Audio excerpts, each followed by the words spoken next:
by EB Games. Now, some may not consider this a buried treasure at all, but so what?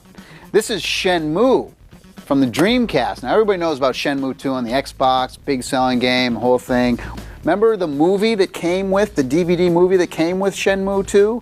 Well, you can actually go play through this whole game. Now, the great thing about Shenmue is it's a completely entire living, breathing city. I mean, you could literally walk up to anyone in this entire game. Every shelf and drawer you can open up and interact with. It's unbelievable. There was tons of fun stuff to do in here. You actually had to go and work and get a job. You get a job doing forklift stuff, and the big payoff, so at the end of the game, where you get to drive through the city in a motorcycle with this hot chick on the back. Hey, everyone likes doing that. The music's really good. You can learn a ton of different fighting moves, and there's great slow-mo action sequences as well. Sometimes you have to like chase people through the city, and they tell you which button to press, and you have to duck and slide and do all these other great moves. The storyline is extremely rich.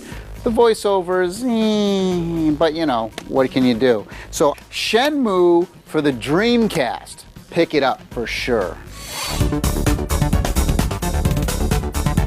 All right, we're back. We're going to talk now about Nintendo's offering at E3 on the GameCube and the Game Boy Advance, and you really can't talk about one system without mentioning the other anymore. Of course not. Because everything is connected this year, it seems. Like every game they got. Well, I'll tell you what I liked about the Game Boy Advance is that they have a bunch of new colors. This is the coolest thing. Such a punk. There's all the different rainbows. They have like metallic orange, metallic red, they got a nice charcoal, a nice shade of puce, I might add. Yes, they do. There's a nice magenta, kind of like a tangerine, red, orange. Wait a second here. Orange, red. Wait, there's lots of that's not the most exciting thing you saw at the Nintendo booth. You're not telling me that. You're not saying you did that out of all the games they had on display, that the colored Game Boys, which are very nice. They got green.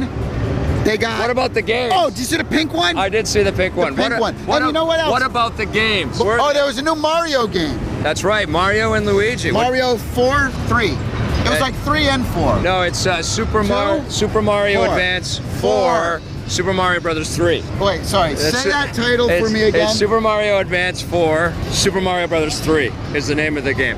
And it's the NES Super Mario Brothers 3 game brought to the Game Boy Advance, which people have been waiting for a long time. Another Game Boy Advance game I think is really cool is that Boktai from Konami. What's that? Well, this one you can actually have a light sensor in it, and you hold it underneath the sunlight, and your gameplay changes whether or not you've got sun on your Game Boy. One of the most interesting things about the Game Boy Advance games is that a lot of games now are being developed that take advantage of both systems. So if you're a Nintendo player, right, the idea here is that you want to have both systems to get the full sort of playability out of these games. Well, now let's switch over to GameCube. All right, let's talk about the GameCube. You first. Okay.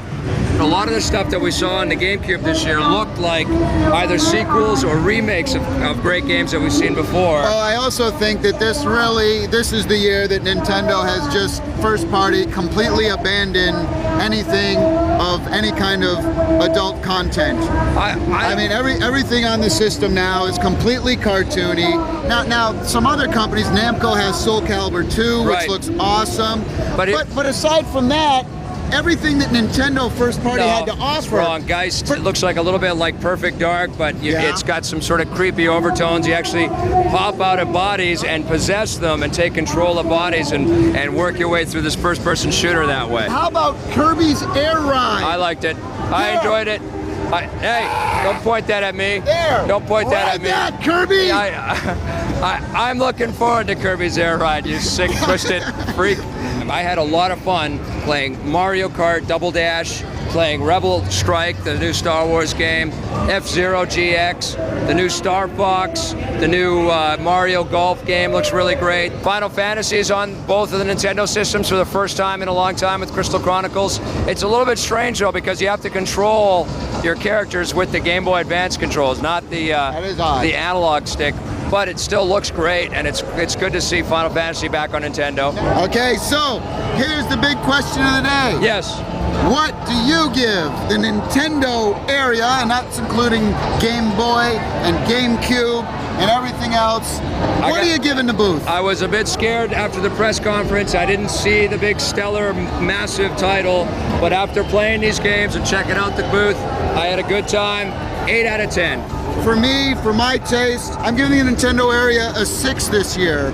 Well, that's it for Nintendo's offering from E3. Stick around. We're going to be right back with a look at the PC and the brand new N-Gage right after this.